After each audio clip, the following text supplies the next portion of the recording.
Ora, è chiaro che il suono materiale, che è quello che noi ci arriva come musica, è quindi un veicolo di tutta una serie di dimensioni interne nell'essere umano, di movimento, di affetti, di emozioni, eccetera, eccetera, che dà il senso alla musica, ovviamente. Senza questo, ripeto, come abbiamo fatto prima, abbiamo fatto diversi esempi, la musica non ha molto senso. Ora, per lavorare, visto che abbiamo parlato dei laboratori, insomma, poi magari se volete potete approfondire, anche sul nostro sito ci sono tante cose, per poter lavorare su questa identità artistica originale di ognuno, ovviamente dobbiamo uscire da qualunque tipo di modello, no? Abbiamo parlato adesso di modelli, eccetera. E il paradosso è che, so che sembra strano, ma insomma, io quello che cerco di fare da 22 anni è di formare degli autodidatti. Voi dite, ma sei impazzito?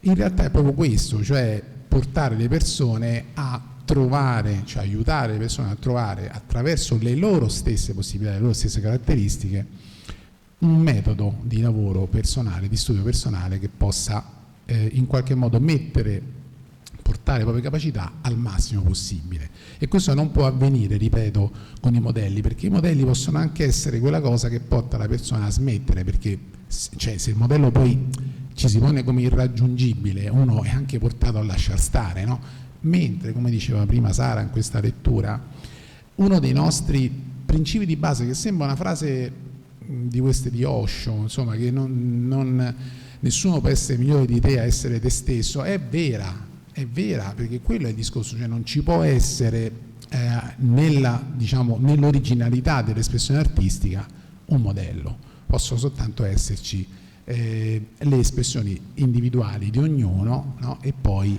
che possono raggiungere, laddove ci arrivano, un senso universale e quindi coinvolgere tanti altri esseri umani. Voglio concludere soltanto allargando un attimo il discorso che aveva prima proposto Luna con una lettura. La finalità addirittura del tipo di formazione che facciamo noi non è nemmeno quella di formare un musicista, paradossalmente, ma è quella di formare un cittadino attivo, cioè una persona pensante, perché la didattica tradizionale sbilanciata su questi aspetti esecutivi, cioè sul far fare ad una persona qualcosa che è stato pensato da altri, dal punto di vista sociale porta inevitabilmente verso la formazione di bravissimi impiegati, bravissimi soldati, ma non di cittadinanza attiva. Quindi dal punto di vista politico questa cosa ha una rilevanza enorme.